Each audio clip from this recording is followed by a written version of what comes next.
ഇവനെന്നെങ്ങനെ വരുമോ? ഇതിപ്പോൾ കുറേ നേരമായല്ലോ. ഇതിന് മാത്രം എന്താ ഇവന് പറയുള്ളൂ? എനിക്കറിയില്ല. രാത്രി ഇങ്ങോട്ട് വരാൻ പറഞ്ഞു, ഞാൻ വന്നു. എന്തോ കാര്യമായിട്ടുള്ള കാര്യം പറയാനാ. അത് ശരി.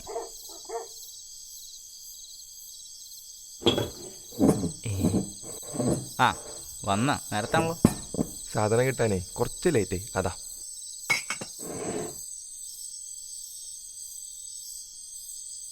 അമ്പടാ, ഇതാണോ നിന്റെ കാര്യമായിട്ടുള്ള കാര്യം? അതല്ല, നീ ഇതെടുത്ത് വെച്ചേ. ഒഴിക്കാടാ. എന്നാലും നീ ഒറ്റ ക്യാഷ് എടുത്തിട്ട് സാധനം മേടിക്കുമെന്ന് ഞാൻ വിചാരിച്ചില്ലേ.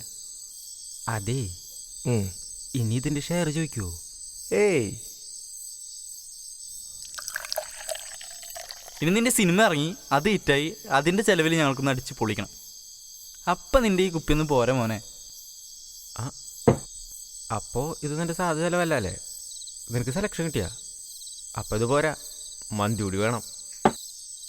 അത് ശരിയാ. പിന്നെ നീ എന്നാ പോണ്? ഞങ്ങൾക്ക് വരാൻ പറ്റുമോ? എടാ, എനിക്ക് ഖത്തറിൽ ജോലി കിട്ടി. ഞാൻ മറ്റന്നാ പോവും.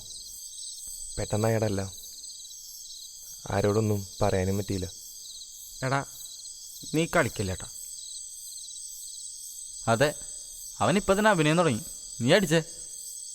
എടാ, കാര്യത്തിലാ, ഞാൻ പോവാണ്. എടാ മൈ, ഇവൻ എന്തൊക്കെയായി പറയണം? എടാ, നീ എന്താ കളിക്കുക? ഇത്ര കഷ്ടപ്പെട്ടൊരു ചാൻസ് കിട്ടിയപ്പോ നീ. എടാ, ഇതും നല്ല ചാൻസാണ്. വീട്ടുകാരൊക്കെ നല്ല ഹാപ്പിയാ. നീയോ? ഞാനും ഹാപ്പിയാണ്, കുഴപ്പമൊന്നുമില്ല. നീ മയിലാണ്, അവൻ്റെ ഒരു കുട്ടി. ചൂടാവല്ലേ, ഇതൊക്കെ നിങ്ങളോട് പറഞ്ഞ സമ്മതിക്കില്ലെന്ന് എനിക്കറിയാം. അതാ ഞാൻ നിങ്ങളോടൊന്നും പറയാഞ്ഞ്. പിന്നെ ബന്ധുക്കളും ഹാപ്പിയാ. ബന്ധുക്കളുടെ ഉണ്ടാ ഇത്ര കാലം ഈ പറഞ്ഞിരുന്നുണ്ടായിരുന്നല്ലോ. കഴിച്ച ചോറിനൊരു കണക്ക് പറഞ്ഞില്ലേ? ചെറുപ്പം തൊട്ട് തുടങ്ങിയതാ വീടിനും വീട്ടുകാർക്ക് വേണ്ടി ജീവിക്കാൻ. നീ എന്തെങ്കിലും നിന്നെ കുറിച്ച് ഓർത്തണ്ട? എടാ, ഞങ്ങക്ക് നീ പോണോണ്ട് രക്ഷപ്പെടണോണ്ടല്ല, ഞങ്ങക്ക് നിന്നെ പറ്റി അറിയാവുന്നോണ്ടാ. നീ അവിടെ പോയി ഹാപ്പിയാവോ? നീ എത്ര കാലം ഹാപ്പി ആയിരിക്കും? ഇത് കുറച്ച് മുന്നേ കുഴപ്പമില്ലായിരുന്നു. ഇതിപ്പോ നീ ആഗ്രഹിച്ചതിന്റെ അടുത്തെത്തിയിട്ട്.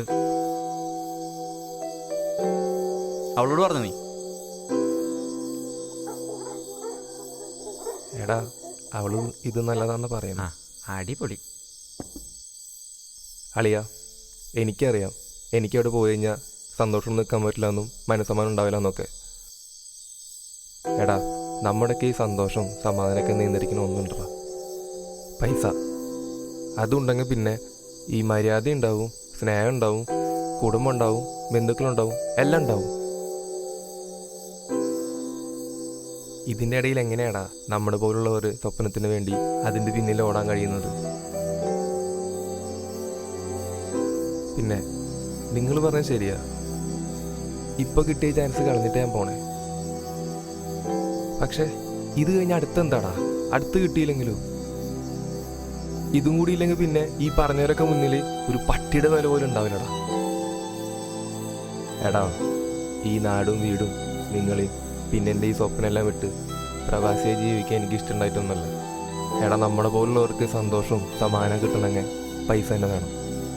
അതിന് വേണ്ടിയിട്ടടാ അളിയ, ഒന്നെങ്കിൽ പിച്ചക്കാരനായിട്ട് ജനിക്കണം, അല്ലെങ്കിൽ പൈസക്കാരൻ്റെ മോനായിട്ട്. ഇതിൻ്റെ രണ്ടിൻ്റെ ഇടയിൽ ജനിക്കുന്ന കുറേ ജന്മങ്ങളുണ്ട്. എല്ലാ പ്രാരാബ്ദങ്ങളും തലയേറി ജനിക്കുന്ന ജന്മങ്ങൾ.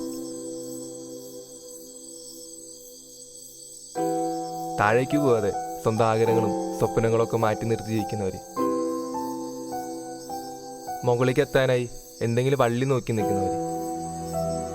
ഞാനാ വള്ളി നോക്കി ജീവിക്കുന്ന ആളളിയാ. ഇതെനിക്കിപ്പോൾ ഒരു വള്ളിയാണ്, ഇതിലെനിക്ക് പിടിച്ചു കയറിയേ പറ്റുള്ളൂ. എന്നിട്ട് കളിയാക്കിയവരുടെ കുറ്റപ്പെടുത്തലൊക്കെ മുന്നേ കൂടി സ്വന്തം സ്വപ്നങ്ങളിൽ നടത്തി തലയുറുത്തി നിൽക്കൂടെ ഞാൻ. എന്നിട്ട് നീ പറഞ്ഞവർ നടനാവും. അതും ചാൻസ് കിട്ടിയത്.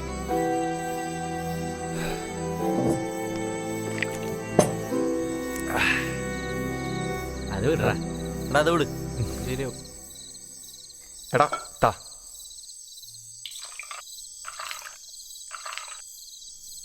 അളിയാ പിടി. അപ്പോൾ Cheers.